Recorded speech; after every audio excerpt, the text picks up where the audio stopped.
Project titled Identification of Microbes in Commercially Packed Food Samples Through Gas Chromatography, done by K. Chandrakant, MD Rahil Irfan, and BSD Abhiram, students of GRIT College, Biotechnology Department.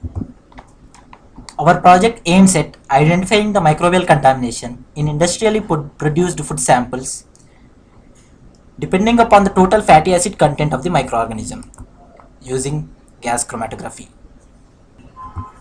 The samples which we have selected are Britannia cake, Lay's chips, and Parle-G biscuits. The equipments used during this project involves autoclave, laminar airflow chamber, micropipettes, vortex mixer, rotary mixer, and a GC. Our procedure involves enrichment of the sample into nutrient broth. Then this broth is transferred onto a fresh agar plate to observe the presence or absence of the microorganisms. If microorganisms are found, then individual colonies are quadrant streaked in this manner onto a fresh agar plate.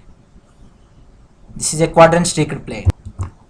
Fatty acids are extracted from the microorganisms and they are converted into fatty acid methyl esters by the chemical treatment, as the fatty acid methyl esters are suitable to run in GC, and this is done by these systematic 5 steps: harvesting, saponification, methylation, extraction, and base wash.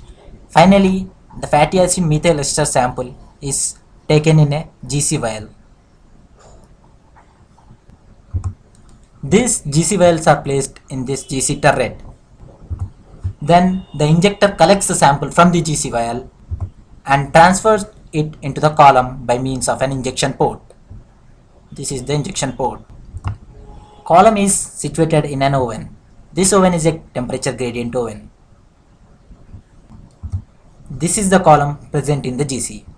This is a capillary column, and the column present in the GC which we have used is phenyl methyl silicone, and this column is useful in the separation of fatty acids. In the column, the fatty acids get separated basing on their carbon content, that is number of carbon atoms, and they are reached to this detector at different timings, and this detector detects the concentration of the fatty acids and displays it on the monitor as a chromatogram. This total fatty acid content is compared with MIDI-Sherlock library, and the microorganism is identified. The microorganisms found in our project are Shigella flexneri, Virgibacillus, and Enterobacter species. Finally, from our project, we conclude that the expiry dates set by the commercial companies are not up to the mark, and they must increase their standards, keeping in mind public health. Thank you.